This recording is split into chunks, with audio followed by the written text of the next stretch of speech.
nk'uko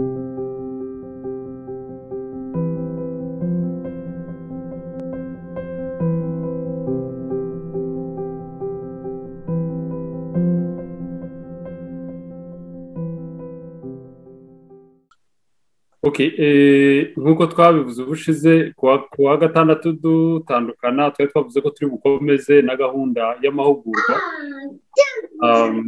Amahugurwa afite teme umuntu yavuga ngo ni uguhagurutsa abasore b'ubwami bw'Imana. Ndakora gusa ka introduction gatoya hanyuma mfite nakira mwarimu yahageze. Impamvu ni iyihe yo guhagurutsa abasore b'ubwami bw'Imana? Ese umuntu yavuga ngo ntibari bahagurutse cyangwa se bimeze bite? Muri introduction ntoya nuko rimwe na rimwe hari igihe umuntu umushyira muri responsabilité cyangwa se mu nshingano ariko atabanje wenda ngo abe yiherera ahantu hanyuma ugerageze kumucuramo undi muntu ushobora gutanga umusaruro nyawe, noneho ugatangira kumusaba ibintu utamuhaye. Iyo urimo kumusaba ibintu utamuhaye uba urimo umurenganya. Ariko biba byiza ko wa muntu tuvuge ku rugero uramutse umuntu ugiye guserivire muri famiye, ukamvuga inzego wenda nka zine duseriviremo cyangwa se dukoreramo. Umuntu akorera muri famiye ye, ugakorera mu kazi wenda gashobora kuba kaguhemba amafaranga cyangwa se kakubeshejeho, ugakorera mu itorero, ugakorera muri community cyangwa se mu bandi bantu, ndetse ibyo byose iyo bikubiye hamwe bikitwa kurimo gukorera igihugu, kuko burya niyo urimo ukorera umuryango uba urimo ukorera indi generation izaserivire mu myaka iri imbere. Iyo rero abo bantu batabonye ibyo bagombaga kubona, ni ukuvuga ngo the future ibifite umwijima. Noneho reka tuvuge mu gihe uwo muntu umubwiye uti noneho turagusaba ko guserivire muri community cyangwa se mu baturage cyangwa se mu bantu cyangwa se mu itorero cyangwa se simbizi niba ari muri leta, aho uko wabyita uko ariko kose, uwo muntu uramutse urimo umusaba ngo ndagusaba ngo untunganyirize ibintu ariko utaramuhaye utaramutunganyije, mu by'ukuri biba bigoye, biba bisa nkaho urimo kumusaba ibintu adafite. Niyo mpamvu iyo agiye kubikora abikora mu buryo bwo kubipirata no kubikora mu buryo yishakiye. Nashimye cyane abantu bagiye batubwira mu byumweru bitatu tumaze aha ngaha, byagiye bidufasha mu by'ukuri. Ariko noneho mu buryo bwo kurema wa muntu ugiye gukora ibintu bidasanzwe, uwo muntu agomba kuremwa nawe mu buryo budasanzwe. Si umuntu uza mu materaniro yo ku cyumweru ngo numara umubwire ngo nuko ngo uragiye ngo rero genda ujye gukora ibyo ugomba biba bisaba izindi mbaraga. Reka nsaba abantu bataramutinga bamutinge, hanyuma ubu ndashoje. Ni ukubabwira ngo iyi week cyangwa se iki cyumweru sinzi niba iby'iminsi iri imbere twabimenya wenda dushoje iki cyumweru, ariko iki cyumweru ugifate nk'aho umuntu ugiye kwiga gutwara indege, uburyo adashobora gupfa kwiyazarida gusa ngo agende ngo kubera ko indege iparitse hariya mu kibuga ngo yinjire mu ndege ngo avuge ngo ngiye gutwara indege. Kuko hari igihe rimwe na rimwe bigusaba ngo se ndakora hehe, ndafyonda hehe, ese babigenza bite? Kuko biroroshye ko wa muntu yakora impanuka aramutse yinjiye mu ndege bakamubwira bati buto niri ukoraho, ariko yagera mu kirere ntamenye ngo se ubundi bashyiraho equilibre gute. Ibi rero ndimo kuvuga nuko nta mwarimu w'iby'Imana ubaho uretse guca bugufi umuntu akiga akamenya, kandi kwiga no kumenya biba mu nzira nyinshi. Iki byumweru bitambutse byose twari turimo twiga bitatu, iki cyumweru tugiye gusa n'abiga noneho mu buryo busesenguye, ariko byose birasaba discipline. Discipline ni ikintu cy'ingenzi kugira ngo tubashe kubikora. Tudafite discipline nubwo twajya mu mwuka tukuzuzwa tugakora n'ibitangaza, ariko discipline idushoboza gushyiraho gahunda y'ibyo dushaka gukora kandi tukaba dushobora no kubikora. So murakoze rero, ndagira ngo mvuge gusa bimwe amwe mu mabwiriza azadufasha, kubera ko aha ngaha bitandukanye n'igiterane. ubu byahindutse nyine, ni nk'aho dusa n'abari mu ishuri. Amwe mu mabwiriza mu by'ukuri azadufasha kugira ngo tubashe kubikora neza mu buryo busobanutse. Twari twasabye nyine ko abantu biyandikisha amazina yabo, noneho tuzayashyira no ku rubuga, bizadufasha ko mesaje igenda une fois pour toutes.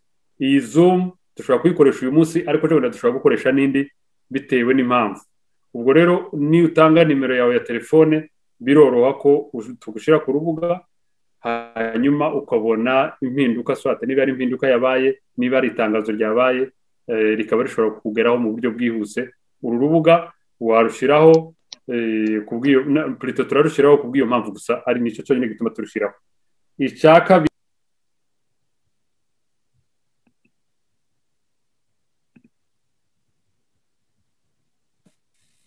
wamyutinze namyutinze ako si wowe nibaza, ariko badufashe kubera ko turi bake, badufashe nyine abantu binjira ariko bamyutinge. Ikindi cya kabiri ni uko amahugurwa uburyo akorwa tuzayakora mu buryo wenda bwo guha mwarimu igihe cyo kuvuga, hanyuma akaza kuduha n'umwanya wo kubaza, cyangwa rimwe na rimwe ushobora no gusaba ijambo, ukaba ushobora kumwenterompa wumva ari akantu ushaka kubaza, ariko tukirinda kujya horo y'icyo turimo kuvuga ubu nyine, kuko tuvuze ngo tugiye kubaza ibintu byose ni nk'aho twaba tudafite focus. Ijambo duteruye kuri uyu munsi akaba ari ryo wenda umuntu abaza bijyanye n'ibyo turimo kwiga, ntitujyane horo y'ibindi turimo, y'ibindi bishobora kuba biri hirya no hino. Umuntu ashobora gukurura akazana na biriya, epi bikadutwara umwanya kugira ngo tube twabikora. Ikindi navuga ni uko mu by'ukuri ahangaha kuri Zoom bizadufasha tugiye twandikaho amazina, kugira ngo noneho tuvuge ku rugero niba dushyizeho Zoom isaba access yo kwinjira, ubwo izina ryawe ryanditse hariya biba byoroshye ko duhita tuvuga ngo ni Mugisha winjiye, ni Pastor Kijana winjiye, ni Pastor Foto winjiye, gutyo. Donc iyo umuntu yanditseho izina biroroha cyane cyane ko aya ngaya ari amahugurwa bitandukanye n'ikintu kiri open. Donc umuntu waje ni uko tumusaba ko iryo n'irindi tangazo tumusaba ko twakomezanya kuva dutangiye kugeza dushoje. So ndatinze rero, nzi neza ko turimo dukorera online kandi tugakora amasaha makeya, ariko ndizera ko byinshi mu bibazo abantu bibaza bishobora gukemukira muri aya mahugurwa, hanyuma ugahagurukana cyangwa se ukava ahangaha uhagurukanye impamba ishobora kugushoboza gutunganya no gukora ibintu utekerezo byose ushobora gukora. So reka rero ndatinze, twamaze gusenga, reka mpe mwarimu ijambo, hanyuma turakora kugeza wenda ntaguciye mu ijambo. Byanaba byiza abantu bagerageje gushyiraho amazumu, donc amavideo, kugira ngo na mwarimu bimufashe. Niba ntacyo bideranja, ariko ukamyutinga byo biradufasha. Sawa, murakoze. Nagira ngo niyegereze Bishop Leonard nk'uko twabanye nawe kuwa gatandatu. Ubundi ka profesa sinjya nkavuga kubera ko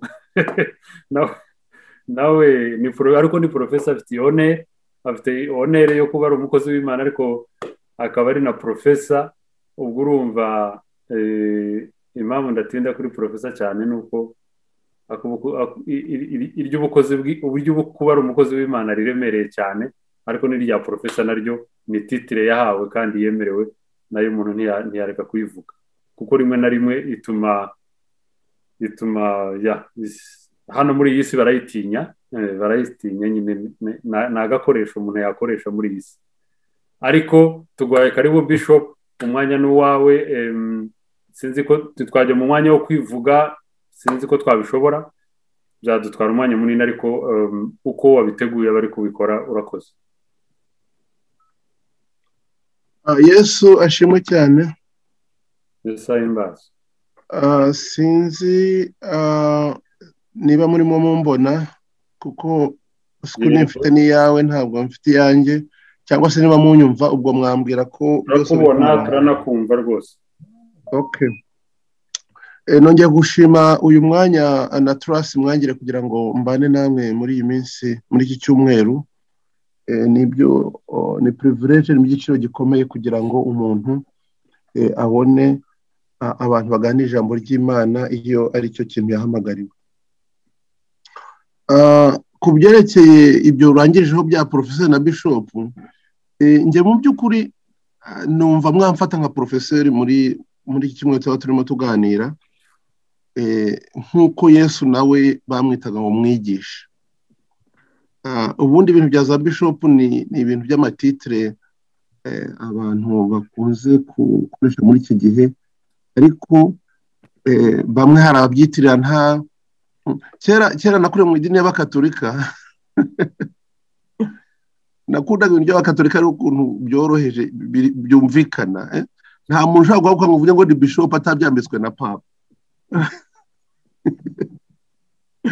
Ariko mu baporo umuntu wamuri kumwe uyu munsi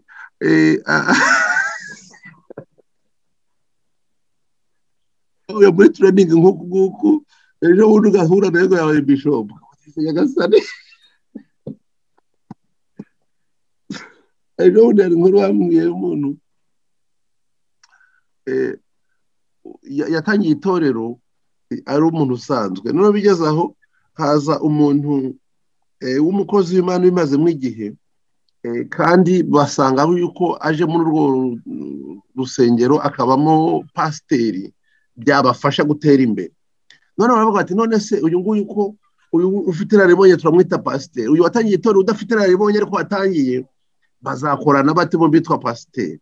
Nuko ngo bajya kana bavuga ngo wa wundi watangiye itorero bamwita bishop, kugira ngo wa wundi uje babashe kumwakomodetinga. Umva rero uwo nitwa bishop nanjye nkitwa bishop,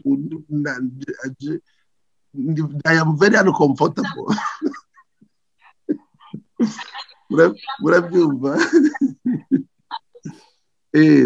Ariko plus sérieusement, mu by'ukuri Yesu ikintu yakoze ku babanye nawe bamwitaga rabbi, bamwijyaga mwigisha, kandi ikintu yakoze yigishije, yashinze universite, noneho amara imyaka 3 yigisha abantu 12 abigisha ku buryo bw'ubudisible. Noneho kandi yafasha abantu basanzwe nk'uko twabibonye cyangwa se ngo tuza kwisubiramo. Noneho abantu b'abarobyi, Petero, Yohana, Yakobo, abantu byari bizwi ko nta hantu hamwe bize, abantu byari bizwi yuko ari abantu basanzwe, ariko barangije universite ya Yesu baba abantu bahinduye amateka.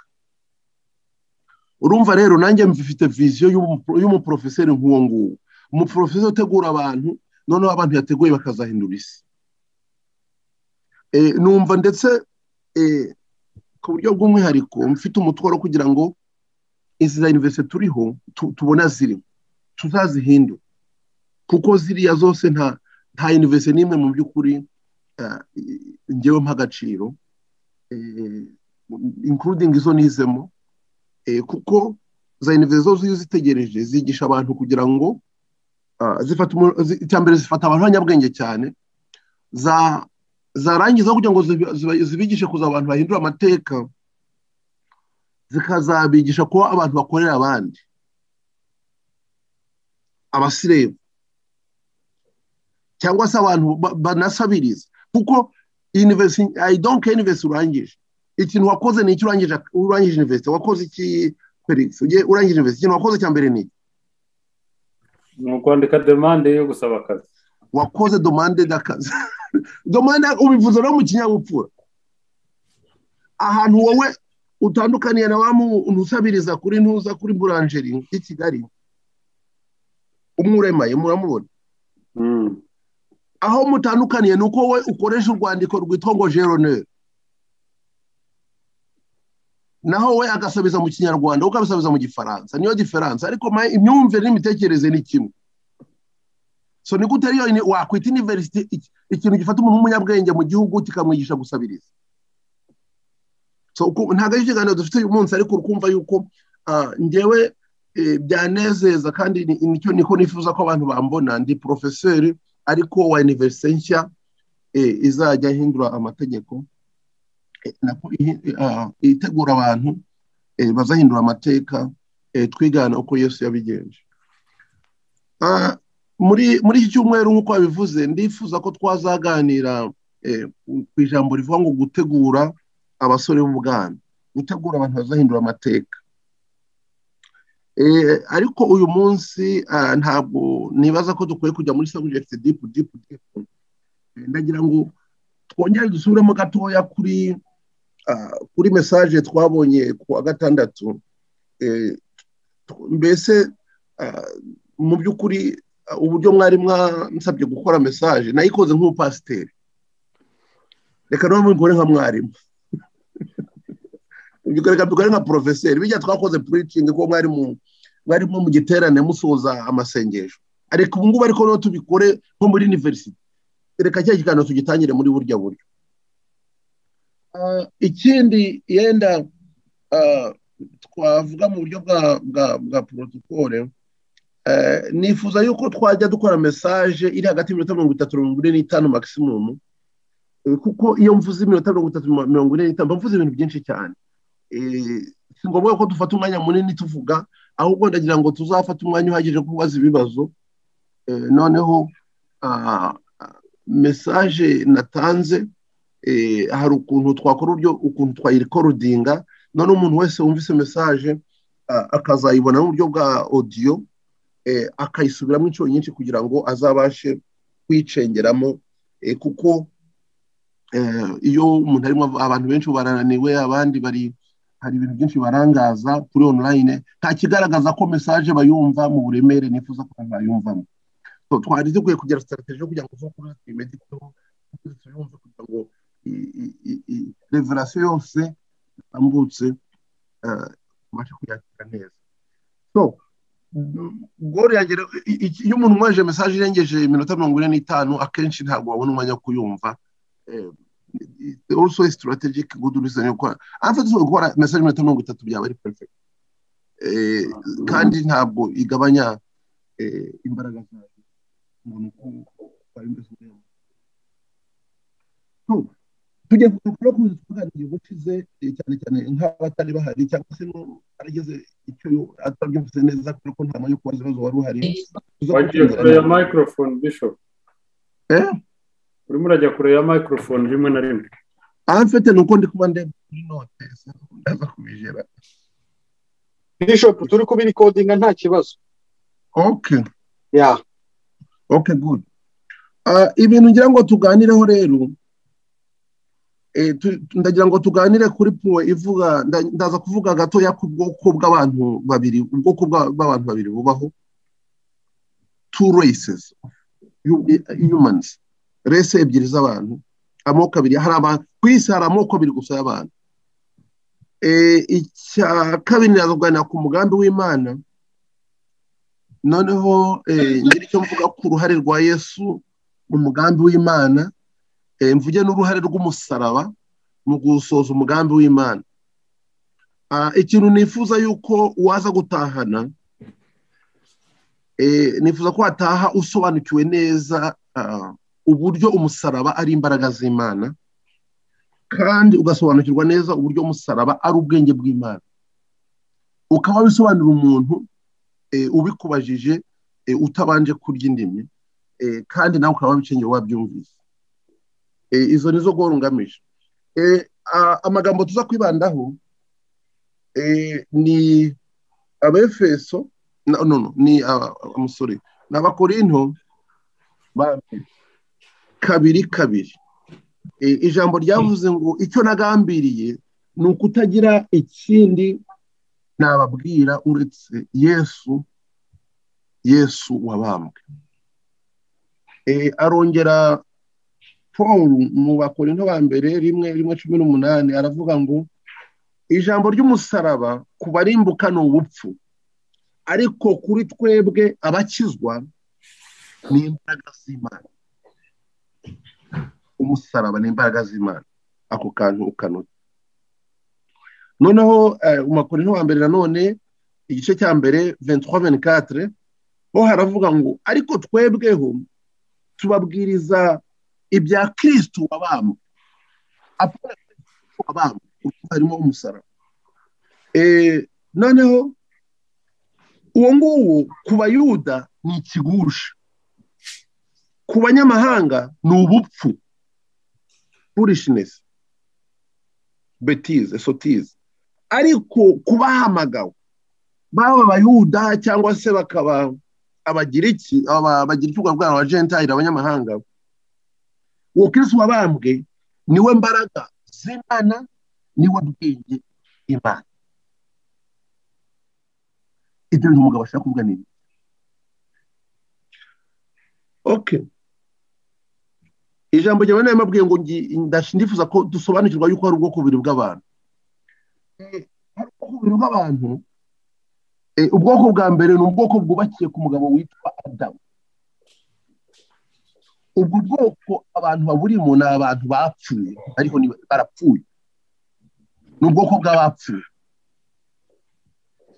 Hanyuma hakaba n'ubwoko bwubakiye kuri Kristo. Ubwo bwoko ni bw'abantu bazima. Donc mu Islam mu bwoko bw'abantu hari abantu bapfuye, hari n'abandi bazima. Utese kuki wavuga ibintu bye? Aho byubakiye nuko murabizi mwese, iyo nkuru turayizi. Adamu Imana imaze kumurema, uburyo yamuremye yafashe igitaka irakibumba.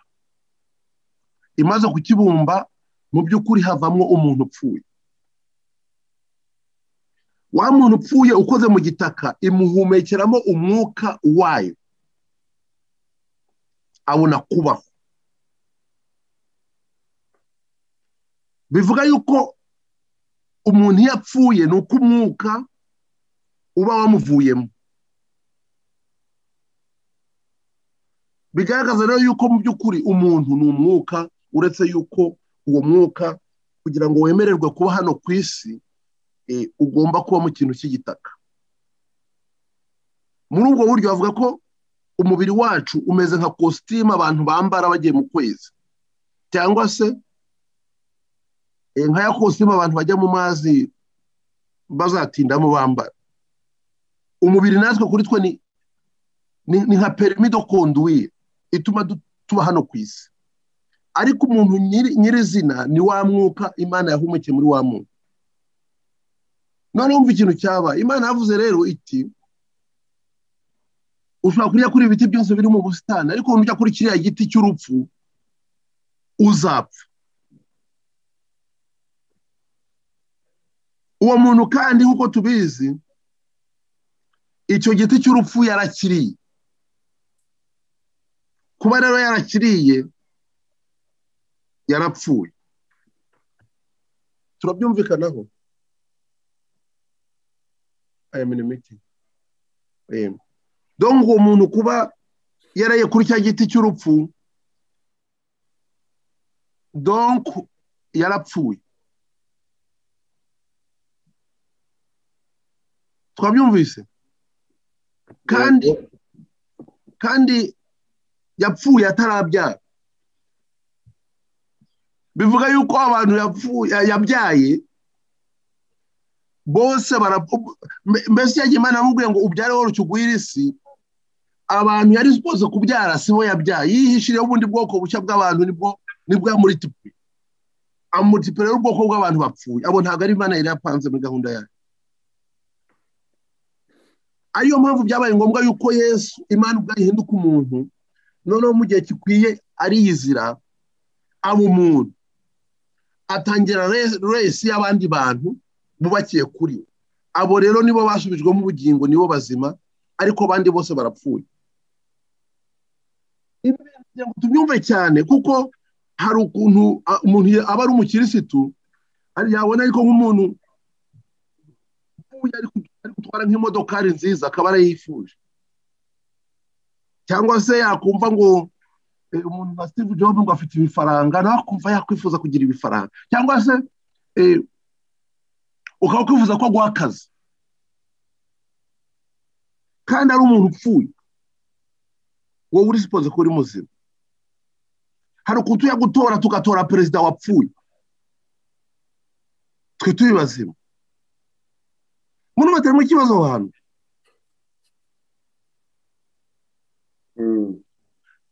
Urasobanukiwe ko barya abantu bapfuye hari ikintu kimwe byahindura mu buzima bwawe. Icya mbere wabagira impuhwe, icya kabiri byatuma usobanukirwa na misiyo y'ubuzima bwawe. Mfite misiyo y'ubuzima bwawe no kugira ngo ufate abantu bapfuye ugire gute ubimure ubavane mu rupfu ubazane mu bugingo.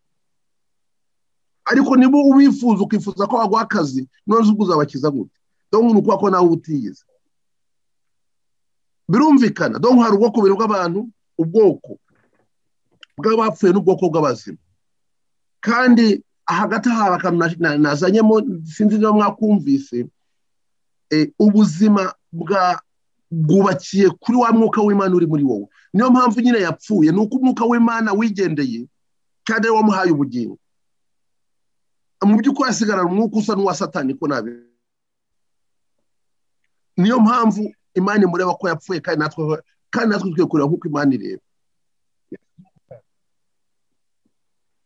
Kabireka mpite umugambi w'Imana bakera ibi nabyo byumve cyane ko abantu benshi babizi.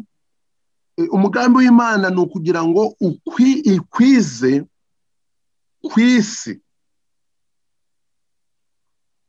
ubwiza bwayo. Imana yuzuze isi ubwiza bwayo nk'uko amazi yuzuye inyanja. Iyo niyo purpose of all things. Imana icyatumye irema ibintu, Imana byari bihagije kwiberaho yonyine kuko yaba muri eternité past iriho izahoraho iteka ryose. Mu by'ukuri ntabwo yari ikeneye necessairement ko hagira abandi bantu ho kugira ngo babeho. Ntiyari ikeneye kugira ikiremo, yari yihagije. Ariko impamvu yafashe umugambi wo kugira ngo ibashe kurema nuko yagize agatekerezo. Iravuga itorobizi warema univers yarangiza akayuzuzamo njyewe Imana, njyewe ubwanjye akayuzuzamo gorori yanjye nkuko amazi yuzuye inyanja. Kubwo ibyo rero Imana irema ibintu bibiri. Imana irema umuntu ari we via kore Imana yo kuzakoresha kugira ngo ikwize ubwiza bwayo ku isi hose. Irangije irema ibindi byose kugira ngo bitesifying bitanga testimony kugira ngo bitwemforme kuri uwo mugambi wayo. Umva tuvuge umva nk'icyo jambo mvuze ngo ubwiza bwayo bwuzure univers, bwuzure isi nk'uko amazi yuzuye iki inyanja. Mu yandi magambo impamvu Imana yatumye irema inyanja turi kumwe ni ukugira ngo inyanja itange testimony. Uko amazi yuzuye inyanja biratwereka icyo Imana ishaka. Ishaka yuko ubwiza bwayo bwuzura isi exactement nyine nk'uko amazi yuzuye inyanja. Impamvu yo kubaho y'amazi, impamvu yo kubaho inyanja ni ukugira ngo bitwemforme kuri uwo mugambi w'Imana. So muri eternity past rero mu bwiru bw'ubushake bw'Imana ikintu cyari kunezeza Imana nuko isi yari kuzuzuzwamo la gloire de Dieu. Uko amazi yuzuye inyanja akaba ari ko la gloire de Dieu yuzura isi. Ariko nanone no kumenya nkuko tubizi tuzi ko amazi yuzuye inyanja. Imana yashaka yuko tumenya nangwa n'ibirego byose bimenya yuko ubwiza bw'Imana, the knowledge of the glory, kumenya yuko tukamenya ubwiza bw'Imana mu rwego mu gipimo cy'uko amazi yuzuye inyanja. Iyo niyo purpose ya creation, niyo purpose ya universe. Rero umugambi ukagerwaho gute? Niyo mpamvu uruhare rwa Yesu muri uwo mugambi. Ubundi uyu munsi turafokusinga mu kubona umusaraba, ariko Paul yavuze ngo nje i Korinto ngo nifuzaga yuko mumenya Yesu mukamenya n'umusaraba. Dore ubwo hari suje ebyiri ziri important. Suje ya mbere ni Yesu, suje ya kabiri ni umusaraba. So muri akanya ntabwo tuza kuvuga Yesu, ariko byari bikwiye ko tumuvuga mu by'ukuri kugira ngo ibyo bintu byombi byuzure. Twavuga ikindi gihe. Ariko kuko ntabwo wakumva umusaraba utumvise Yesu. Yesu niwe gusoza umugambi w'Imana byagombaga gucamo. Yesu muri dimansiyo ebyiri. Yesu icya mbere ni umwana w'Imana. Nk'umwana w'Imana donc afite la vie de Dieu muri we. Afite la gloire de Dieu muri we. Donc nuko niwe ugomba kuba the starting point yo kugira ngo ubwiza bw'Imana buzuzure isi. So ibyo ni Yesu nka fils de Dieu, nk'umwana w'Imana. Yesu ariko nanone ni Kristo. Kristo ni anointed one. Kristo ni umukozi w'Imana wari kuzashyira iyo gahunda mu bikorwa. So nuko Yesu afite misiyo ebyiri mu kurangiza umugambi w'Imana. Niwe materiel zakoreshwa nka fils de Dieu, ariko ni nawe mukozi w'Imana, niwe wasizwe amavuta, niwe watoranijwe, niwe Pablo kugira ngo iyo gahunda ishire en œuvre. Noneho ndangiza reka mvuge utundi tugambo tubiri cyangwa dutatu kuri Yesu. Yesu yaravuze ngo ni njye nzira. Abantu benshi bafite inzira baciyemo, ariko Yesu aravuze ngo niwe nzira. Ushatse inzira wari urimo wayihorera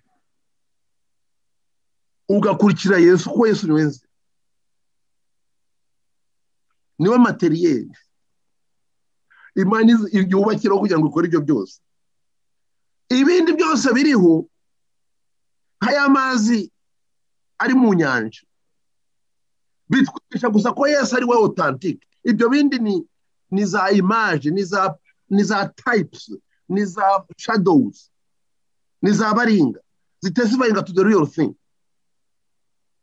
Yesu niwe the real deal, niwe nzira y'ukuri. Icyo ni icya mbere. Icya kabiri avuze ngo ni njye kuri. Yesu niwe kuri. Ugiye kwiga ashuri ushaka kumenya ukuri, wakwiga Yesu.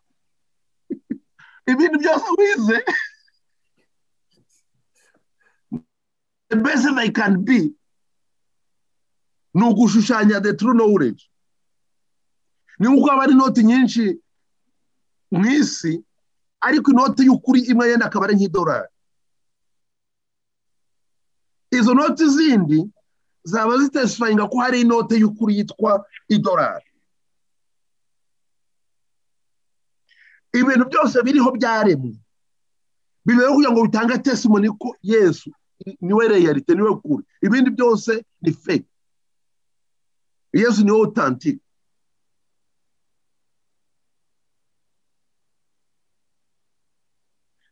Yesu niwe mwami, Yesu niwe muntu, Yesu niwe muryango, Yesu niwe mugati, Yesu niwe mazi, Yesu niwe rwuri, Yesu niwe mushumba.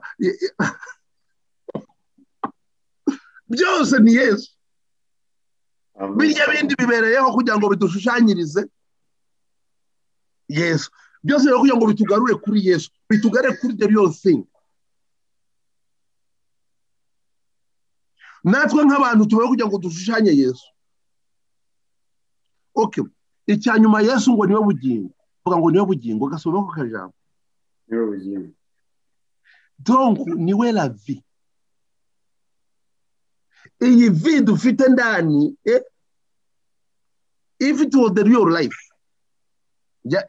Kugira ngo niyo mpamvu Paul yavuze ngo nge sindiho. Ngo Yesu niwe, Yesu ma vie. Est-ce que we Yesu niwe ta vie? Okay, ukuba ni ikindi kiganiro ariko urabyumva. Kandi ntabwo tujye kuvuga Yesu, ariko ukumva ko Yesu ari mugari dushatse twamutinda aho tukagira ibintu. Tuka bimeze. Icyo nshaka kuvuga kuri Yesu rero niwe materiel as comme fils de Dieu, niwe materiel Imana ikoresha kugira ngo wa mugambi wo kwiza ubwiza bwayo muri univers ibashe kugeraho. Icya kabiri niwe mukozi Imana igomba gukoresha. none rero uruhare rw'umusaraba ni uruhe mu mbabare hari ijambo ntasomye naryo ni extremement important muri kiganiro cy'uyu munsi ni ijambo ryo muri Yohana 10:24 ni ijambo rivuga ngo ni ukuri ndababwira yuko iyo akabuto k'ishaka kataguye hasi ngo gapfe kagumaho konyine ariko iyo gapfuye kera imbuto nyinshi. Umva ko kantu avuze aka kantu impamvu kabereyeho nubwo ngo gashushanye Yesu. Ibyo twamaze kubyumva mu kanya gashize. Iyo ni parabole avuze ari kwivuga, avuze impamvu ariho, avuze uburyo azakora azarenza umugambi w'Imana, atubwiye strategy afite. So by the way, impamvu tugomba kumenya ibintu bya Yesu nuko kugira ngo tumwigane. Ariko icyo ni ikindi kiganiro cy'undi munsi. Yesu ashimwe cyane. Amen. Okay. Noneho rero uruhare rw'umusaraba n'uruherero. Uruhare rw'umusaraba nawe ni real. Umusaraba ni authentique. Umusaraba niko kuri. Akabuye uko gupfa bishushanya umusaraba, bitesifying umusaraba. Ubundi Imana yari ifite plan ebyiri. Plan kugera kuri uwo mugambi yari ya creation, yari yo kurema. Nirema rero twabonye ko yaremye Adamu na Eva, yaremye Adamu en particulier. Umugambi Imana yari ifite kuri Adamu kwari ukugira ngo ibyo nyine ndi kuvuga ishaka kugera izabigere biciye muri Adamu. Icyambere yamuremye mu ishusho ye no muri likeness y'Imana, ressemblance de Dieu.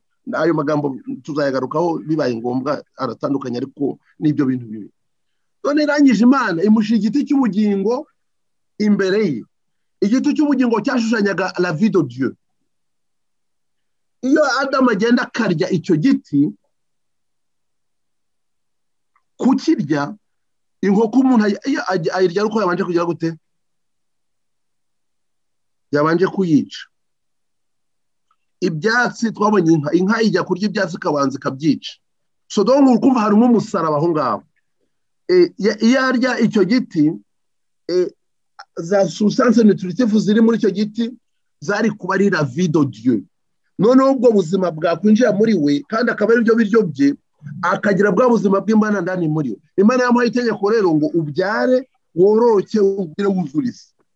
Iyo ibyo bintu abyumvira akabikora gutyo, Imana wa mugambi wayo ari kuwugeraho wo kuzuza, wo kumultiplier abantu bafite la vie de Dieu ndani muri bo. Bamara kuzura isi, Imana ikawuzuza umugambi wayo. Siko bimeze? Ariko Adamu kugira ngo arye igiti cy'ubugingo yari igiti cy'urupfu. Ariko nawe ahantu nyine Imana amugiriye imbabazi, yamubabariye ngo mubabare ntawe wazi icyo bakora, nuko ntabwo abikoze afite umugambi mubi, ahubwo yashutswe na Satani. Kandi impamvu Satani yamushutse nuko yari yamufitiye ishyari, kuko umuntu iyo ari kuzakoreshwa kugira ngo multiplier la gloire de Dieu.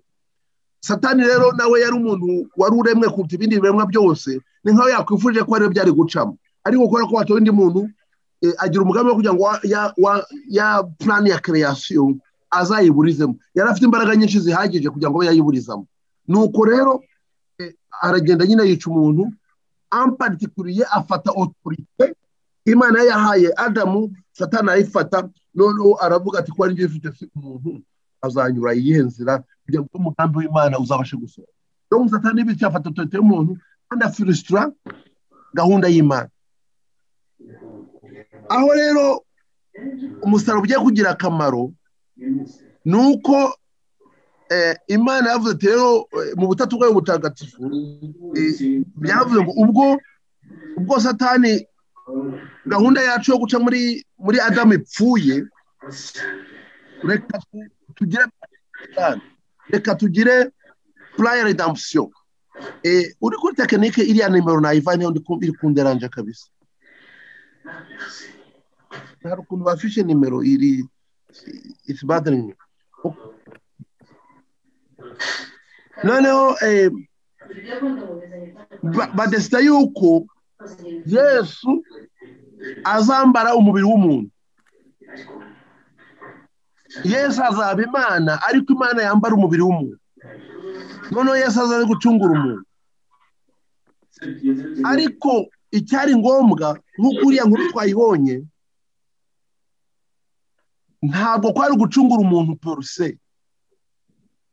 Icyari ngombwa nk'uko twabibonye kwari ukugira ngo ubwiza bw'Imana bwuzure isi nk'uko amazi yuzuye inyanja.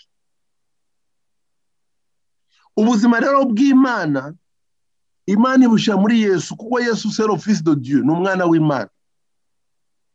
Nk'uko rero Yesu yabivuze muri uriya mugani wa kabuto, kugira ngo ibyo bibe byasaba ko Yesu azapfa nk'akabuto babibye mu gitaka, nka avoka babibye mu gitaka. Noneho ya avoka ikimultipuriye kubera ko yapfuye, noneho ikazagenda yimultipuriye ikuzura isi. Donc importance ya mbere y'umusaraba tuyibonera mu gupfa kwa kabuto. Twabonye yuko avoka iyo uri kwireba kiriya kibuto, yes hari ikintu barya ariko akaba n'ikibuto. Kiriya kibuto kiba kirimo imbaraga zafata isi, kiba kirimo imbaraga zakuzura isi, kuko icyo bisaba gusa nuko cya kibuto gifata ukagisha mu gitaka, icyo nyuma kikabora na cya giti kikabora, noneho cyari kimwe kikabyara 10, 10 bazashyira mu gitaka zikabyara 100, 100 bazashyira mu gitaka zikabyara 1000, 1000 bazashyira mu gitaka zikabyara 10,000, 10,000 bikabyara 100, 100,000 bikabyara miliyoni, miliyoni ikabyara miliyoni 10, miliyoni 10 zikabyara miliyoni 100, miliyoni 100 zikabyara miliyari. Urukumva ukuntu biri kwiyongera, isi birayifashe. Izo mbaraga ziri mu rubuto rwa avoka. Twavuze ko avoka ishushanya iki? Ishushanya Yesu. Niyo processus ishushanyije, niyo processus amfite Yesu atubwira umugani w'ishaka. Yarimo atubwira ati amfite kugira ngo nzuzuze isi ubwiza bw'Imana kuko amazi yuzuye inyanja, birasaba yuko ngewe nzapfa, kuko ngewe ndakabuto gusa kamwe nkiberaho, bwa buzima bw'Imana bwaguma muri ngewe, ntabwo bwazigera bwuzura isi. Ariko nimfa nzabura mbyare 10 ziyaje nkuko nayo mbivuze. So no kuvuga plan y'Imana yari irimo ko Yesu agomba kuzapfa, kandi gupfa kwe bikaba atari icyaha kibiteye. Ugupfa ko kwari kumera nka kwa gupfa kwa Adamu. Muri oya iryo jamvuze ntabwo mwaryumva. Adamu ntabwo bivuga ngo yapfuye, bivuga ko yasinziriye. Ariko kugira ngo ubyumve neza, Lazaro umunsi yapfuye Yesu yavuze ko byabaye gute? Ko yasinziriye. Bavuze ko yasinziriye. Muri behanditse rero ngo Adamu ngo yasinziriye cyane. Noneho amaze gusinzira ngo Imana ifata iramubaga, ifata urubavu, iragendera umumba mw'umugore. Noneho ya Adamu wari umwe baba babiri. Urumva ari cyaha yakoza kugira ngo babe babiri? Ariko yabanje gusinzira. Uko gusinzira bishushanya urupfu. Umva noneho kuri Yesu ko byagenze. Yesu ari ku musaraba yarasinzira. Noneho uribuka ko bamutaye icumu nawe mu rubavu, noneho akavamo amazi n'amaraso. Amaraso ni redemption, amazi ni la vie éternelle. Bwa buzima bwa Yesu bwarasheshwe nyine. Uko Eva yavuye muri Adamu, Eva na Adamu bakafite ubugingo bumwe, ni nako Yesu icyamuvuyemo gihuje nawe ubugingo. Yesu ashimwe cyane. Aho rero ngira ngo ibyo bintu byumve cyane, wumve yuko byari ngombwa Yesu aje ku musaraba kugira ngo ubuzima bwe bw'ubumana ndani muri nga fils de Dieu bube transféré mu bantu bazavuka kuri we, bwa bwoko twavuze bwabubake kuri Yesu. Abo bantu kubyita abantu mu by'ukuri ni ukubura ururimi rukwiriye. Abo bantu njyewe nabita abamana, kuko bafite la vie de Jésus en eux, bafite la vie de Dieu, bafite la vie éternelle, ubuzima budafite itangiriro budafite iherezo, bafite la vie ilimite infinite, bafite ubuzima infinite butemba muri abo rero ni abantu kandi ubuzima bwabo ntibujye bwaciye mu rupfu, ni ubuzima buri mu muzuko, kuko Yesu azuka yazutse ari umwuka utanga ubugingo, yavutse ari umwuka wera wubakiye ariko kuri Yesu, urimo experience ya Yesu na experience y'umuntu. Ni umwuka uzi gupfa, ni umwuka uzi kuba nk'umuntu, ni umwuka uzi kubaho nk'umuntu, ni umwuka uzi gupfa, ni umwuka uzi agahinda, ni umwuka agashinyaguro, ni umwuka uzi ibiboko Yesu yakubiswe, ni umwuka waciye mu rupfu aza umusaraba, arangije arazuka. Ubwo buzima nibwo twinjira muri twebwe. N'uwarekeraho akavuga ati ese nuko bimeze. Okay, izo nizo mbaraga z'Imana. Nuko ubuzima buri muri twebwe ni ubuzima bw'Imana. Nuko rero Yesu amaze kuzuka establishing a purpose Imana yari ifite kuri Adamu. Ya gahunda ya Adamu yari ahagaze kuko Adamu yatangiye kubyara ariko abyara abantu bapfuye. Ariko nabonye forume yo kugira ngo tubyara abantu bazima. Nuko ariko dushatse twakwimultipurira muri aka kanya bya bindi Adamu atakoze, ubu twabikora muri wa mugambi w'Imana tukazuzuza isi.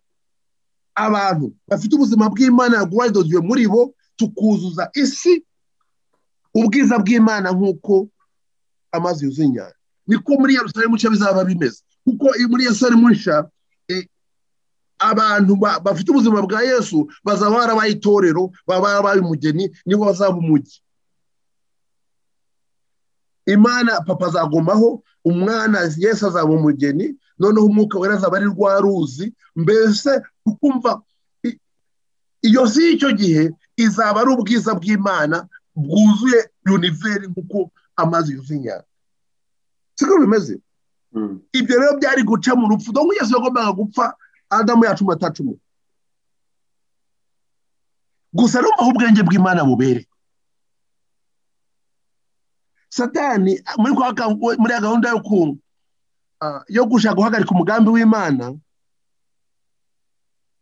yigize na Juwa, ashaka guhagarika umugambi w'Imana. None Imana na Yesu n'umwuka wera avuga ati kariya kagabo yigize umwanzi w'Imana, sibyo? Natwe tudayimoni twako mbese n'utundi tuntu twose kagiye gakoresha. Uzi ukuntu baravuze ngo ariko ubundi reka twereke, ubundi Yesu ntiyagombaga gupfa, bati reka tuzareke azaba ari ukwica. Sinzi ko kana mukumvira. So Yesu agombaga gupfa kugira ngo bashe kuko navoka. Ariko nuko ngo Yesu yenda apfe kubera ko tumuriye nk'ibiryo, kuko niko yagomba kuribwa nk'igiti cy'ubugingo. Imana ibona ko Satani nyine afite agira umujinya, ntazi kwikontora, afite ishari. Mbese yumva ko Yesu naza agaragara nk'umunyantege nkeya, Satani azagera gute? Azarakara avuga ati ndakwisha, ati ndakwisha. Okay, good. Go ahead. So Yesu araza rero akora arangije donc uko umuntu akwiriye kuba aramutse yubakiye kuri Adamu. Niyo mpamvu Yesu yabaye mu buzima. Burya bwo tugomba kubwiga cyane kuko nibwo butwereka imirimo dukwiye gukora. Ariko muri ya minsi 3 yo kugira ariko Yesu kuva afite imyaka 30 gusubiza akora ministeri, yagiye asanya imirimo ya Satani. Noneho Satani akamudrivinga crazy, uko yazuye umuntu, uko yirukanya abadayimoni, Satani akaraka. Burya minsi anyuma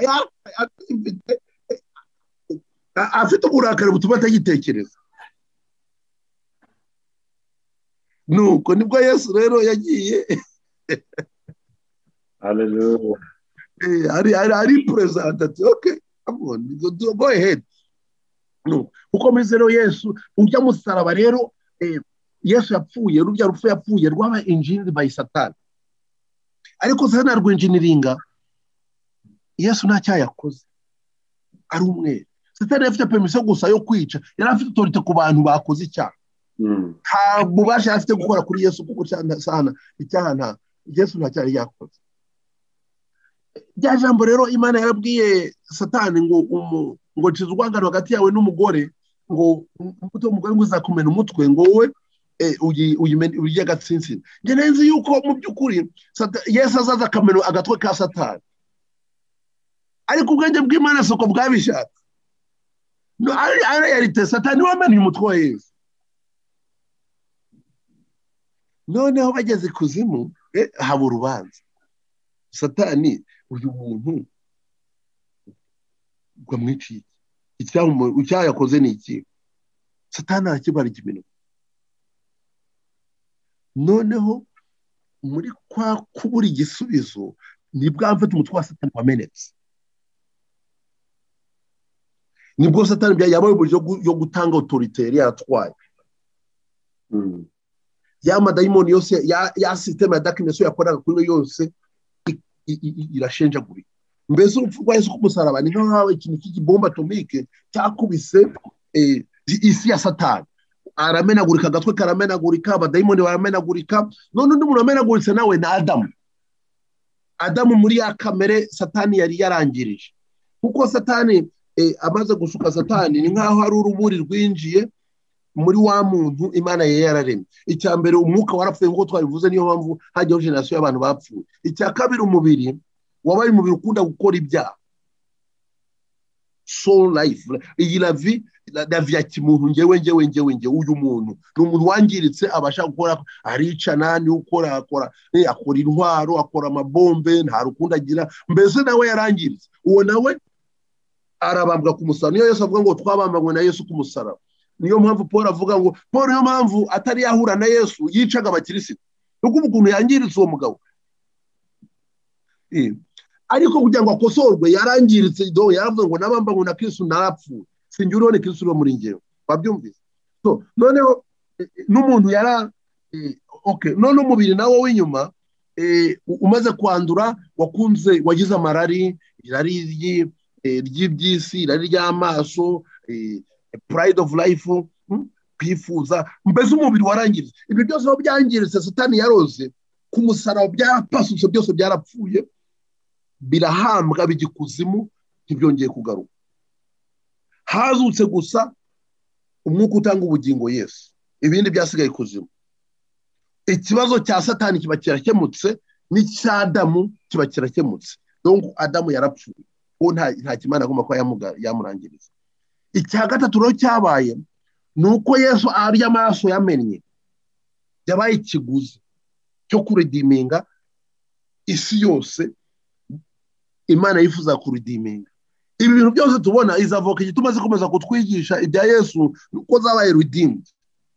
igituma ijisho ryawe, ubwenge bwawe, intoki zawe ukizifite ni uko zabaye redeemed. zishobora gukoreshwa ibyakoreshwaga ibyaha, ubu byabaye bikoreshwa imirimo myiza.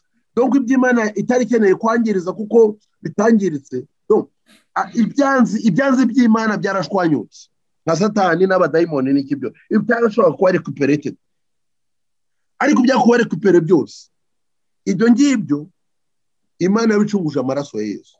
donc amaraso yabaye igitambo, yabaye ikiguzi.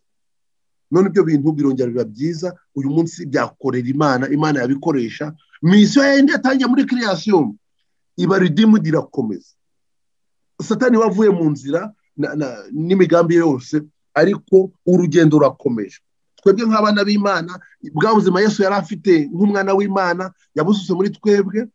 turi abana b'Imana natwe kimwe na Yesu, turi barumuna be. kandi noneho ni twebwe tumeze nka Eva kuko yarameranye na Adamu, turi umugeni wa Kristo. bwa buzima bw'Imana bakoresha muri twe. mu by'icyo cya kindi yagomba gukora ubundi cyarakoze. Satani wagomba ko mu nzira yavuye mu nzira, ibyagomba gucungurwa byaracunguwe, urugendo rurakomeje. ejo bundi rero Yerusalemu nshya, nibwo ubwiza buzaba bwuzuye. ibi bavuga bya Antikristo n'iki byose ntibishobora guhagarika umuntu uzi uwo ari we, kuko nyine nababwiye ko dufite infini iri muri unstoppable ya resurrection y'Imana. nta kintu cyaguhagarika, nta cyampagarika.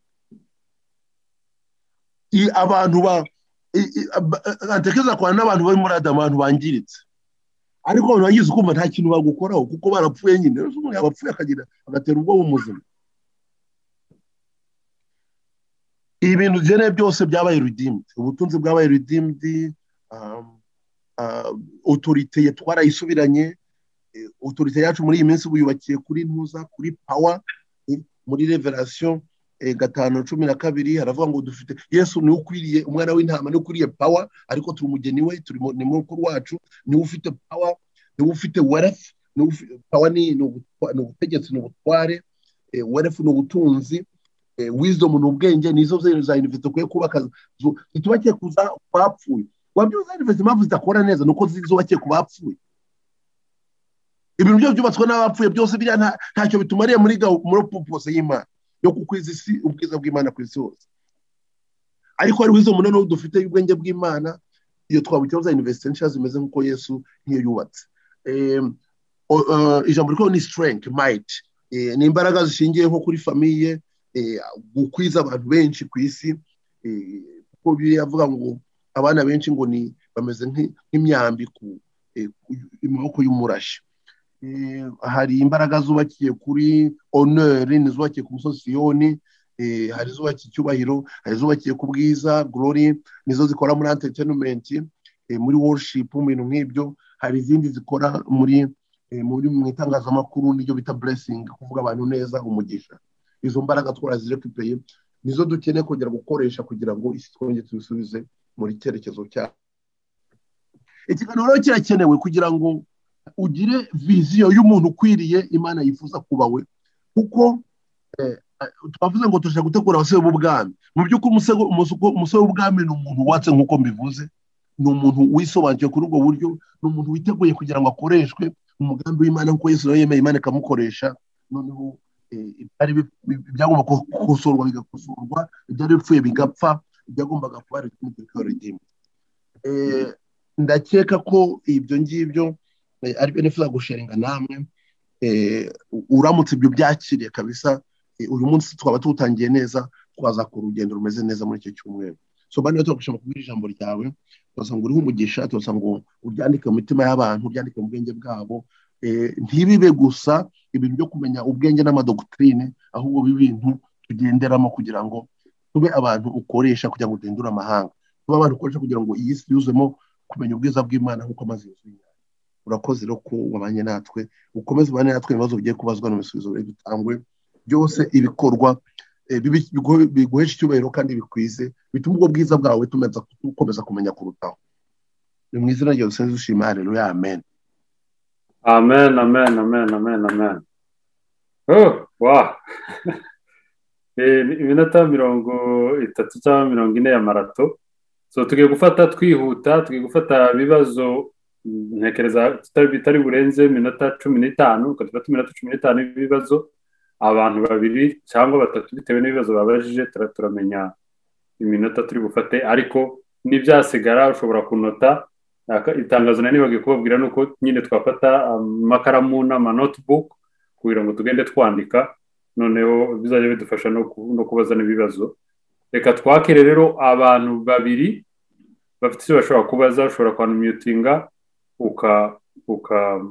ukabaza ikibazo hanyuma n'igisubizo kigakurikira reka ntanga suggestion ariko no muri chat bashatse umuntu yakwandika ikibazo akacyandika noneho tukaza gusubiza ibyo dushobora ibi n'ibisiga ariko bikaba byanditswe ku buryo umuntu azabisubiza umushaka kubinyohereza byanditse nkazabisubiza nitonze sawa rero ariko reka duhatanga amahirwe y'umuntu umwe ushobora kubaza cyangwa babiri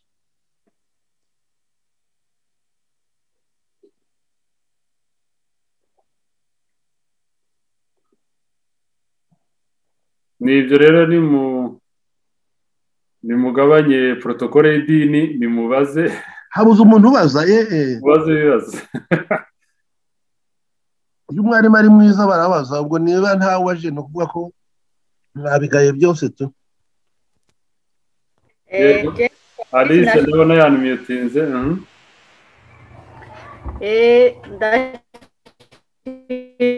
izi nyigisho nukuri bituma twumva abo turi bo kandi twumva exactement umusaraba icyo watuzaniye mu bugingo bwacu ikibazo mfise ni iki wavuze yuko hari twasomye muri Yohana 14 Yesu nategereye neza umurongo aho bavuga yuko urubuto rwapfuye. Aho ndashaka yuko angarura umurongo twasomye muri Yohani 14 kugira amenye exactement umurongo twasomye. Hanyuma yavuze yuko hariho Yesu n'umusaraba. Avuga yuko ari amasirije abiri ari different. Kugira tumenye exactement Yesu wariwe n'umusaraba wariwe. Ikibazo cyanje ni iki rero. Nashaka kumenya neza ububasha Adamu musapfuye akazuka. Ikibazo cyanje cyari murakoze. Mikrofone yawe uravuga nabi. Akanyuma ntabwo twakumvise neza Alice. Ikibazo cya nyuma. Ikibazo nuko nashaka kumenya gari Yesu yatse ububasha Adamu. Okay. Yamumwate kugira ku musaraba canke Okay.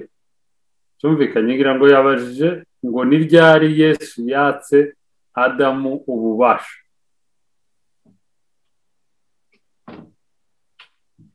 Okay. Sinzi niba hari uwundi. Yego ndahari. Yego Pastor Peter. Nibyo umunezero mwinshi cyane kugira mwene data Leonare umwarimu utwigisha ubu avuze ibintu byiza nabyumvise kuva ubushize biranezeza cyane ukuntu umusaraba wahitanye ibintu byose byari mu nzira rwose byatubuzaga wahitanye ibyaha uhitana birya byose byari bituboshe wa mugani wa yandirimbo ngo urwandiko rw'ibirego rwaturegaga rwakuweho rwose narabishimye kuva ubwo kandi n'ubu abisubiyemo biranejeje cyane. Gusa ikintu kimwe nshatse kugira ngo mbaze niki hari ukuntu yavuze ngo Yesu ntiyamenye umutwe wa Satani nka kurya bwa buhanuzi bwari buvuga ko uzakomoka urubyaro rw'uyu mugore uzaguhonga umutwe kuhira mu mute.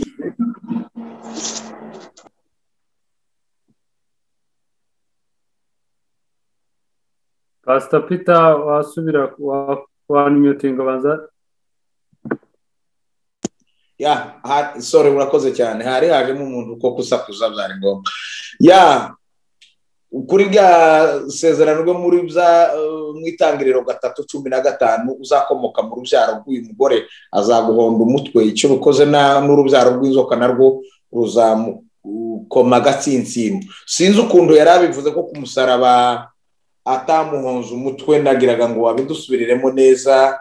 Je narinzi ngo nyine cyagihe cy'umusaraba guhitana ibintu byose na wa mugambi mubi wa Satani nagiraga ngo niho na Satani yahondewe nyine umutwe. Nagiraga ngo aho hantu ahadusubirire neza sinahumvise neza kuko twe twahoraga tuvuga kuko ku musaraba ariho byose yabirangirije nuko kumuhonda umutwe kose no kumumara imbaraga ariho byabereye. Icyo ni kimwe nashakaga kubaza. Icya kabiri nubwo mbyemerewe, icya kabiri ni iki yavuze ngo hano hangarangirije avuga kuri power na glory na wealth mu byo twahawe mu byo twarekipere ko harimo nyine ubutware muri cyanditswe asomye hariya mu byahishuriwe Yohana ibice 5 umurongo wa 12 ubutware ubushobozi ubwiza. Ndabyumva rwose ko mu buryo bw'umwuka tufite ariko avuze ko n'ubwenge na ikindi avuze na ubwiza ubutware imbaraga ubwenge n'ubutunzi. Naho nashatse cyane akabazo kanje kari ku butunzi. Eske ubu nyine abafite Kristo nibo bafite ubutunzi. Ndagira ngo nabandeke aho ngaho. Murakoze. Sawa, urakoze cyane. Bishop kugira ngo byaba bibaye ibyo ngibyo, ibindi bisigaye ibyo abanditse muri chat turabifata hanyuma wenda tubona umwanya yabisubiza n'ejo bundi. Okay, ibibazo bya hajya na Alice waje mbere. Alice, umurongo yashakaga ni Yohani 12:24. Ikindi ntabwo Yesu yatse Adamu ubutware ni Satani wabumwatse, ahubwo Yesu yongeye abwaka Satani arabutugarurira. Ndibaza ko ibyo bihagije. Pastor Foto Imana rumugisha, ntago nari nkerutse amakuru yawe rero ndishimye kumva ijwi ryawe. Ibintu navuze ntabwo bitandukanye n'ibyo wavuze, ahubwo hari akantu nge navuze kaka revelation sinzi amfite ntago yenda wanyumvise neza.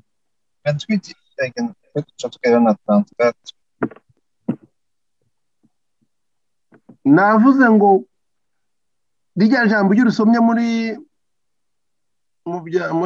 mu gitabo cy'intangiriro, utekereza ko Yesu azafata nk'akanyundo akamena umutwe w'inzoka. Uranyumva? Yego rwose professor, ndakumva cyane. Neza ko azafata akanyundo, urabona inzoka uko tuzica iwacu, ugakubita ku gahedi. Yesu ntabwo ari kwamenya umutwe wa Satani uko yabigenje we, ahubwo niwe wagiye ku musaraba. Mu by'ukuri Yesu niwe wapfuye. Ubwo ni ubwenge bw'Imana, ariko apfa nta cyaha yakoze.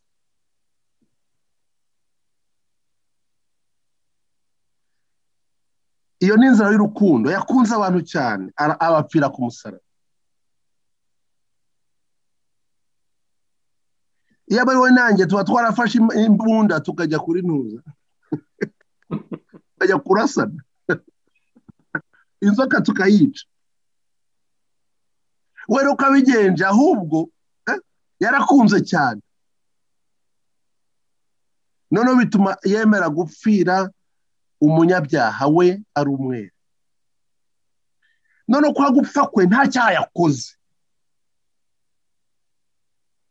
nibyo byamennye umutwe wa Satani. Ntabwo Satani yamenetse umutwe kubera ko yakubiswe inyundo, ahubwo umutwe wamenetse kubera yuko mu by'ukuri atagize ubwenge. Yaciye iteka ry'urupfu ku muntu w'inzirakarengane. Ibyo rero nibyo byatumye agatwe kameneka n'ubutware yari yaribye bwose bituma. Ku bijyanye n'ubutunzi, amen. Ku bijyanye n'ubutunzi, burya kuba abatezo badafite ubutunzi ni ubujiji.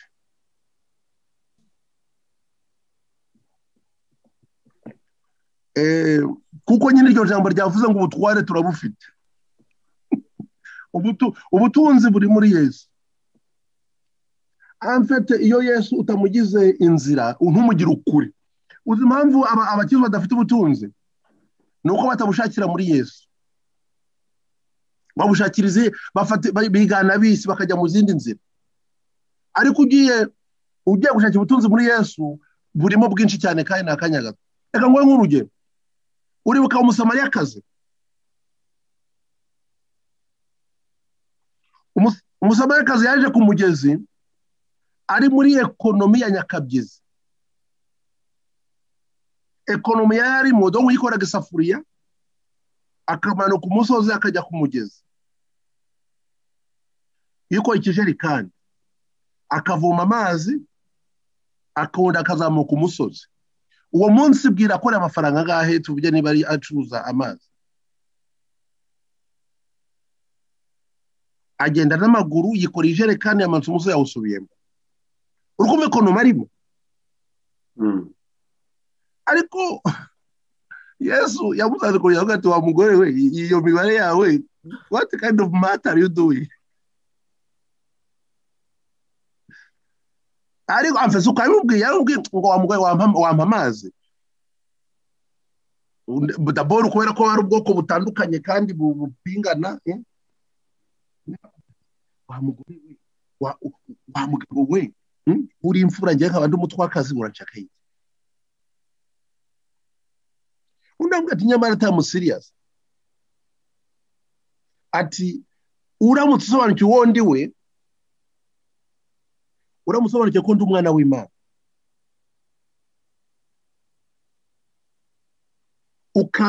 ukamenya n'impano y'Imana. Abyumvise? Amfite uramutse umenye ko ndi Kristo, uramutse umenye ko ndi umukozi w'Imana waje kukureba, menya gift y'Imana mfite. Iyi gift mfite c'est la vie éternelle, c'est la vie de Dieu. Donc Yesu son of God, Yesu Kristo. Umenye uwo ndi ukamenya n'impano nakuzaniye. Wewe wansaba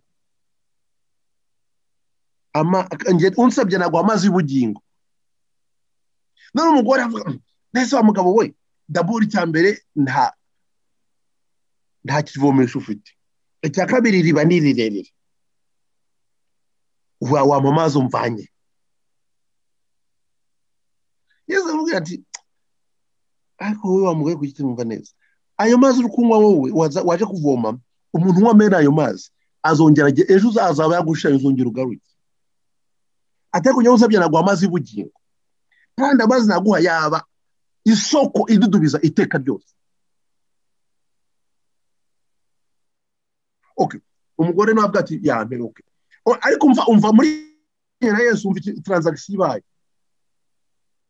Ari muri economy yo kuri robine. Sibyo? Ariko asamubwiye ati ngewe unyemeye tukadinga. Ntabwo nagusha muri economy ya electrogaz. Economy ya electrogaz na abantu bafite usine de purification cyangwa si usine ya by'ibitoro babyita ngo iki yo kuyungurura.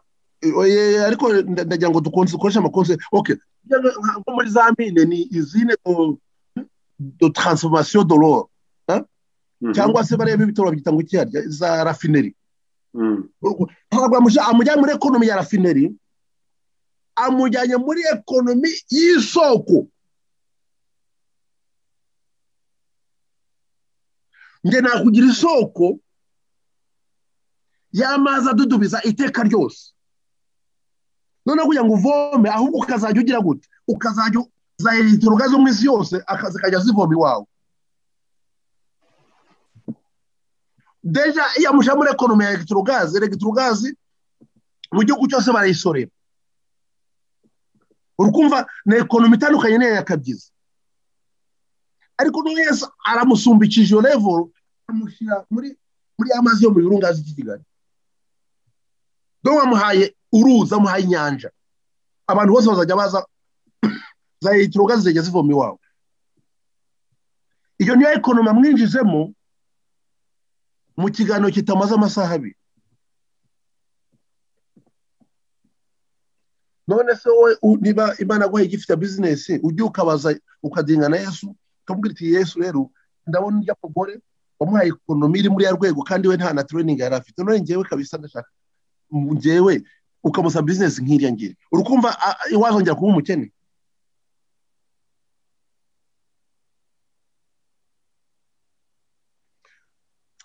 Sinzi biracyari mu mwuka gatoya ariko sinzi niba biguhaye picture. Kuko iryo jambo akunda kuryigisha ava mu mwuka wera n'iki byose ariko nge nabishyize muri economy. Yaje ari muri economy yo kuvoma kuri robine. Ariko wese amupropose amazi meza y'ubugingo atatera indwara atarimo za mikorobe n'iki byose ayunguruye. Arangije ama muri quantité yagaburira isi yose. Umukizi wakwinjira muri economy nk'iyo yagaburira isi. Kandi ayigaburira ibintu bitarimo pollution.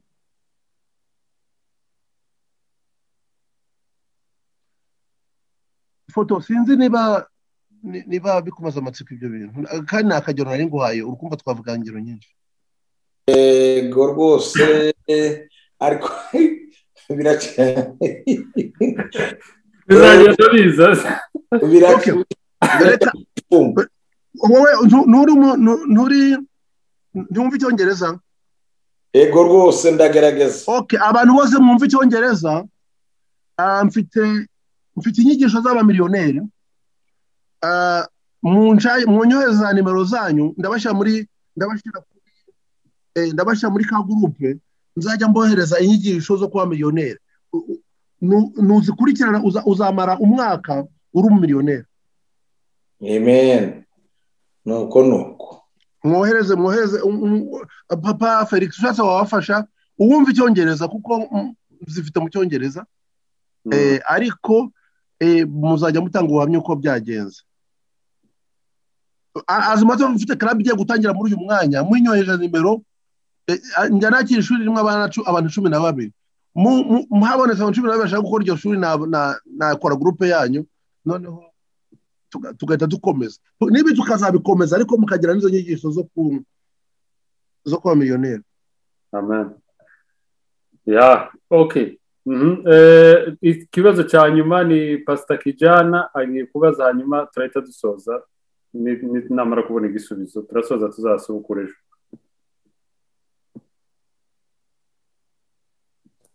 urakoze cyane reka nshimire profesa umwigisha wacu ku magambo meza adusubiriyemo ubushize wayavuzeho amba nk'iserere mu mutwe n'ubu ngubu uyasubiyemo noneho haguma arazenga sinzi nimba ndi buryame Imana iguha umugisha cyane kuko nahise hari byinshi numvisemo kuri ariya magambo abiri wasubiyemo ari naho mfite ikibazo iri jambo wavuze Adamu wa mbere wari upfuye abamukomotseho abo yabyaye bose nabo ni izindi ntumbi muri Yesu ibyo nibyo naje kubisanga hariya muri Genese 2:17 gutyo Yesu Imana imubwira wabivuze hanyuma wongera kutubwira noneho yuko twongeye tuzukira muri Kristo Yesu ari we tuzuye nabyo narabisi hariya muri Efeziye igice cya 2 umurongo wa mbere gutyo ariko ikibazo mfite niki uko mubemera Imana mu matorero bitwa abakristo uko nitegereje nsuzumye icumwuka w'Imana n'ubushobozi n'imbaraga ziri mu mwuka w'Imana zikora ahubwo intumbi nyinshi tizaba ziri mu itorero ntizaba ziri mu bitirirwa Kristo kandi nabo bagipfuye ni ikibazo nagize wenda wasubizaho ese aho abantu ntibumva yuko intumba ari bari abo twita lepaye bari hanze bataba mu matorero nico kibazo cyanjye ese mu matorero nazo wowe nk'umwigisha nazo ubona uko zikirimo aho ngaho mu matorero merci cyane akoze pasi ibyo bibazo ni byiza cyane mfite hari ibintu bibiri umuntu yavuga icya mbere abantu bose bari mu rusengero ntabwo bivuga ko bari muri Kristo umuntu aba muri Kristo ari uko ibyo navuze yabisobanukiwe akabyizera akabishoramo imbaraga ni bake rero bameze gutyo icyo ni icya mbere icya kabiri nibyo tuziga muri iki cyumweru mu itora harimo abantu babiri noneho abakijwe b'ukuri ni babiri hari abana hakaba n'abagabo. Abana Bibiliya avuga ngo igihe cyose ngo Samuragwa ngo akiri umwana ngo ntabwo atandukanye n'imbata.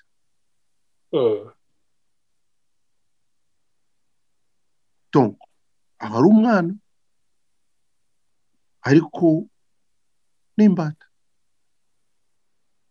Tuvuge Yozefu ari muri Egiputa, yinjiye yari imbata, bose we yarinde yari Potifari. Potifari ari umuntu upfuye.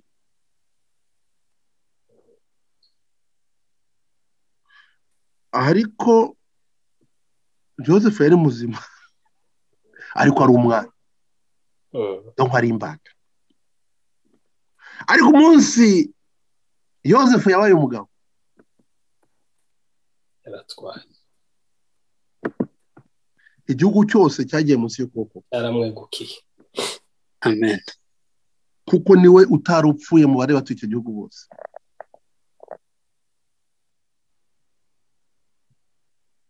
Nasubije?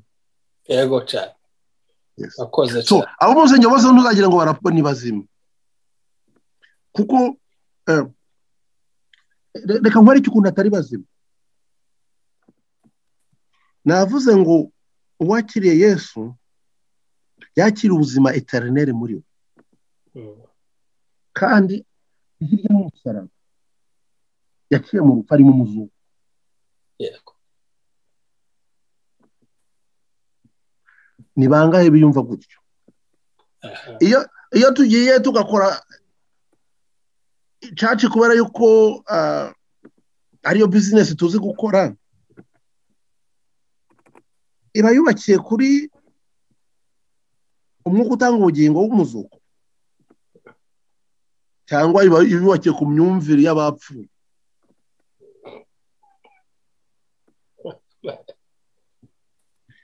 Ibi navuze umuntu utabyumva ntazi ibyarimo, kuko umusaraba ni wo wonyine ufata ubuzima bwa Yesu ukabutaransifera muri wowe. Amen. Utazi umusaraba rero ntazi ko Satani yapfuye, ntazi ko yacunguwe, ntazi ko afite ubuzima. Neza wagira ubuzima ntubimenye. Ndangiza rero muri reka nk'ikintu cy'itekerezo ubyumve. Hari ijambo Yesu yabwiye intumwa ku bijyanye na Yohane Batista. Yaravuze ngo kuva ku gihe cya Yona, cyangwa yavuze ngo Yohane Batista ngo asumba abamubayeho bose. Yego. Bamubanjije ngo ariko uri kumwe nanjye uri muri Kristo aruta umuto uwa nyuma asumba Yohana. Abantu kumbwira basumba Yohana, icyo ni icya kabiri. Yaravuze ngo kuva ku gihe cya Yohana kugeza uyu munsi ubwami bw'Imana buratwaranirwa, ngo ab'intwarane babwinjiramo kuki? Imbaraga. Ibintu bya Yesu ubishyizemo imbaraga zingana iki? Uramutse ibyo bintu nkubwiye usobanukiwe, wabifatanya n'indi business cyangwa wabyinjiramo nk'uko Paul yabyinjiyemo avuga ngo mwirukanka, ngo ntimuzi ko abantu bose birukanka, ngo ariko umuntu ufata igihembo akaba umwe. Ngo yirukanka nk'iki? Ntuzafata irukanka kugira ngo uzabe uwa mbere. Turi kubona nk'abazaba aba mbere. Reka ngo akagera muri bihugu byacu shacu ukuntu ikora urusengero basenga isaha imwe mu cyumweru, sibyo? Tuvuge rero ko ari uko bimeze, ukaba usenga isaha imwe mu cyumweru. Mu mwaka harimo ibyumweru 52. Tuvuge ko umukiristo w'umwizerwa mu mwaka wose ugasiba 4 mu byumweru 52. Donc wagiye gusenga inshuro iminsi 48, bivuga amasaha 48. Mu masaha y'abazungu amasaha 48 ni iminsi 2. 24 karagwe. None ko tuzi iwacu ngo ushaka inka ryama nkazo, mu minsi Imana yaremye 365 wajya muri business iminsi 2 ukaba gushaka inka nk'uryama nkazo? Possible. Uwo muntu akirijwe, uwo muntu azi ibintu arimo. Amen. Mu rusengero sinona bameze gutyo ni bangahe? 98%.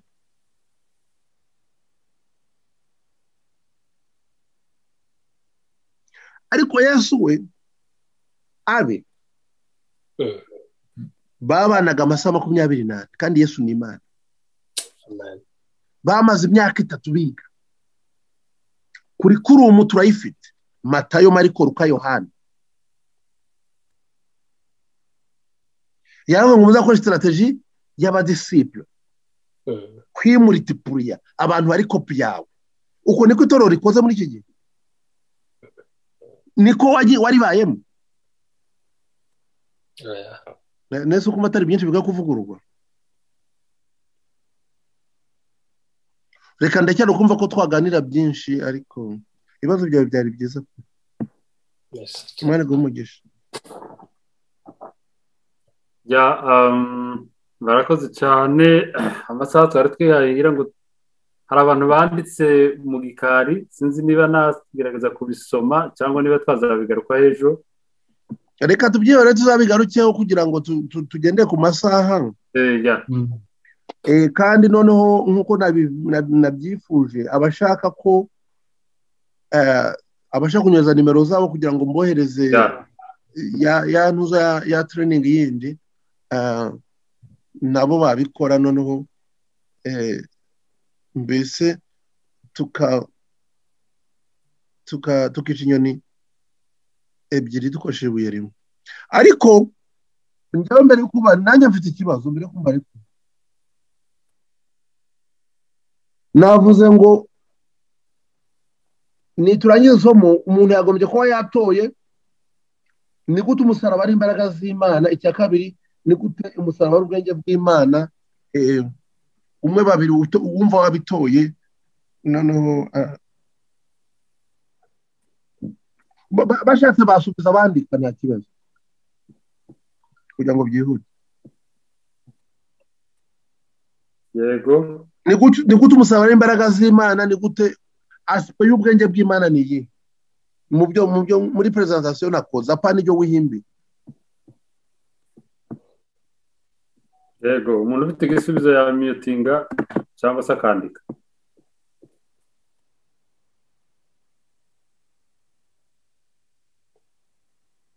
Nasubize. Yego, Pastor Foto. Uko umusaraba niwo wongeye kugarura wa mugambi w'Imana wari waraburijwemo wa munsi.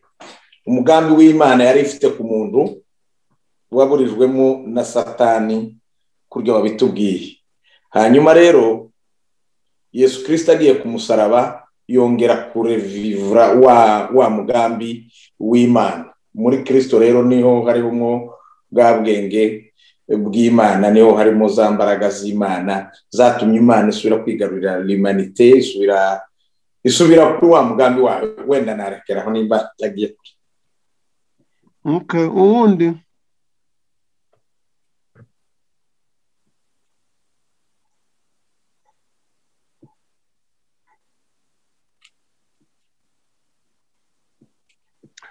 Foto, harya ubwenge bw'Imana busobanuye gute? Numva ntabyuka.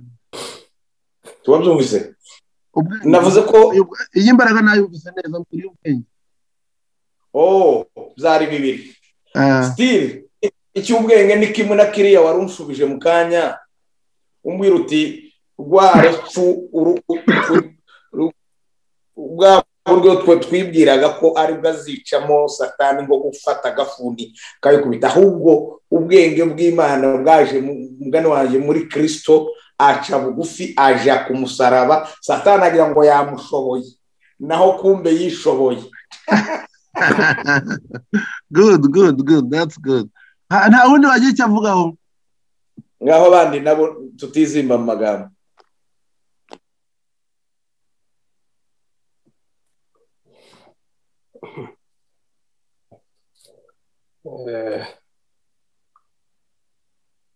ariko abantu baryohewe cyangwa ko batabuja. wenda nakongera akantu gato. yego umusaraba, ubwenge bw'Imana cyangwa imbaraga yakoresheje ibisuzuguritse, cyangwa umusaraba wakoreshwaga mu guhana, reka mvuge abagome n'abaki, awukoresha mu kutuzura ikitari gifite agaciro. tools idafite agaciro aba ari akoresha mu kutuzura. naho ubwenge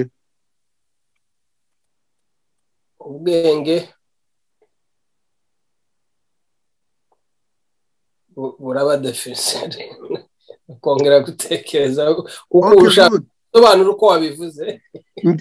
ngewe wambaza umva uko nasubiza. yego nasubiza ngo imbaraga z'umusaraba w'Imana ni ukubona wafata imbaraga ziri mu Mana ukazishyira mu muntu. ubundi ubwenge utafata imbaraga z'Imana ukazishyira mu muntu, urumva atari ibintu birenze. ariko kubw'umusaraba imbaraga zari mu Mana, kamere yari mu Mana, nature de Dieu, la vie infinie, Imana yarabiteruye irabifata ibishyira mu muntu. Satani nawe yasuzuguraga. none umuntu yagize imbaraga z'Imana. donc turi ba Yesu bidegembye. so iyo nasipa y'imbaraga z'Imana, nasipa y'ubwenge bw'Imana nk'uko Fotasa nawe yabivuze nawe, ni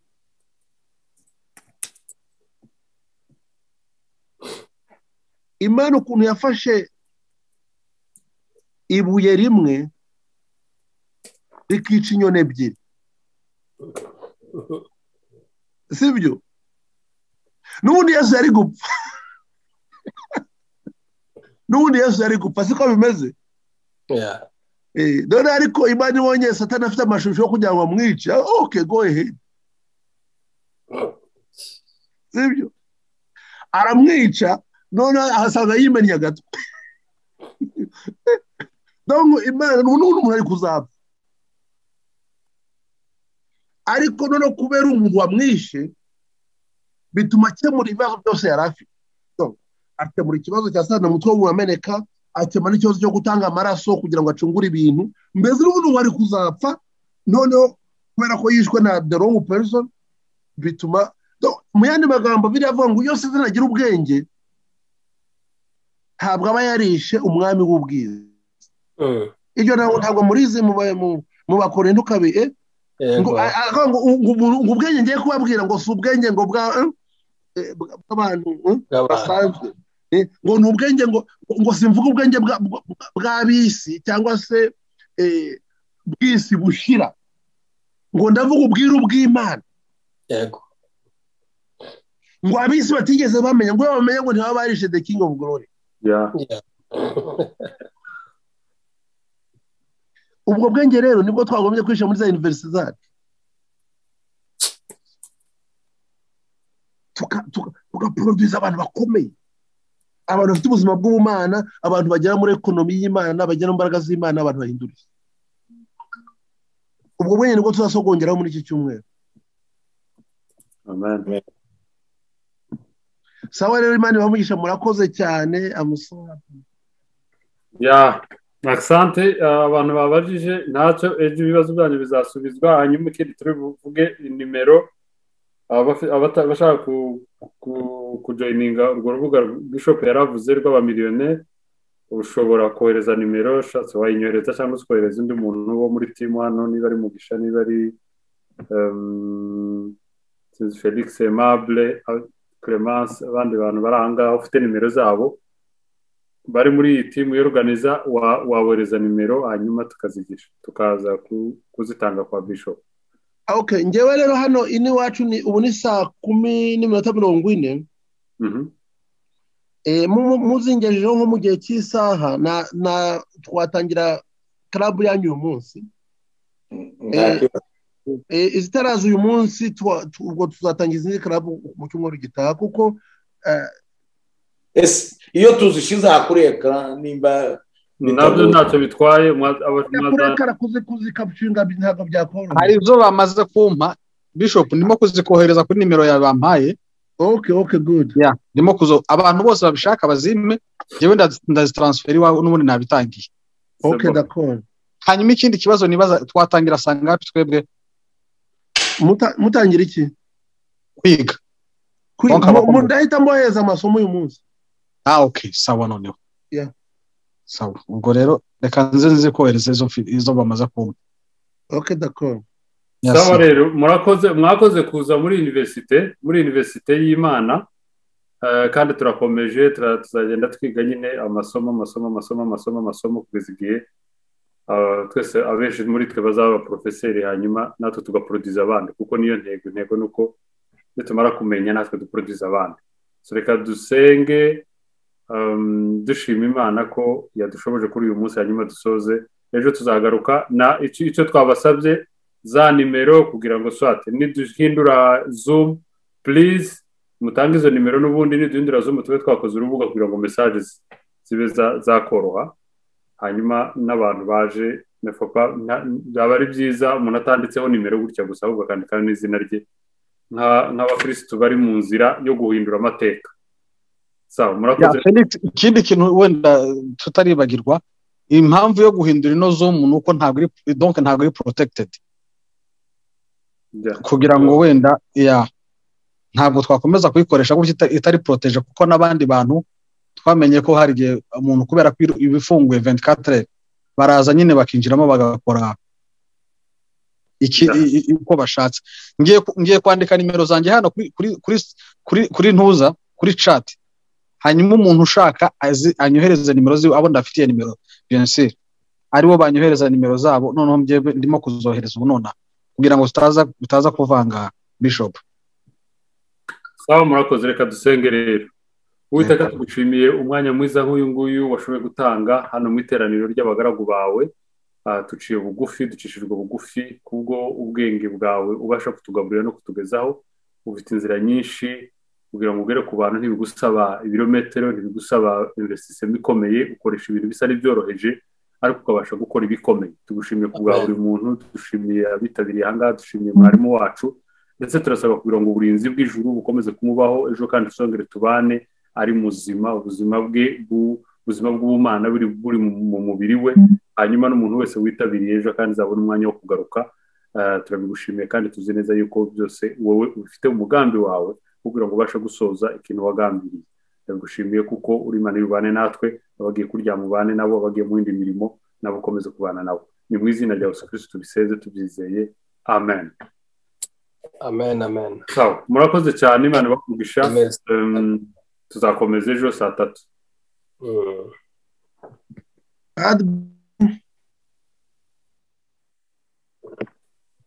Wamyutinze hari caragiye kuvuga iri muri mute Bishop one mute navuze ngo Imana bamugisha mwese amen. Yego murakoze. Amen. Shalom.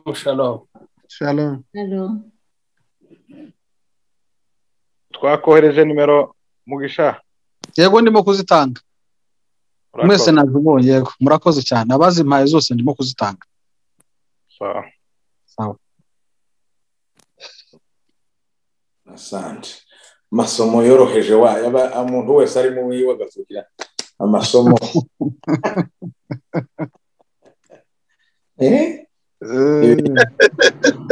Ibintu ni bizima kazi. Hallelujah.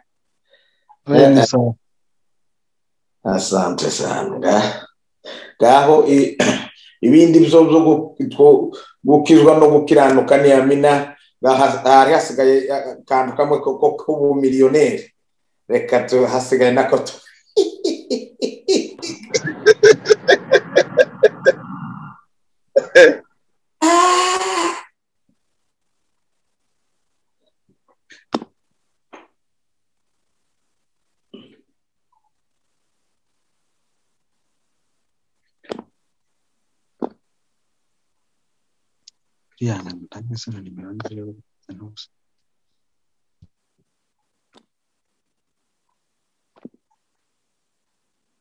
buri wese ya leftinga ndabona host yabyibagiwe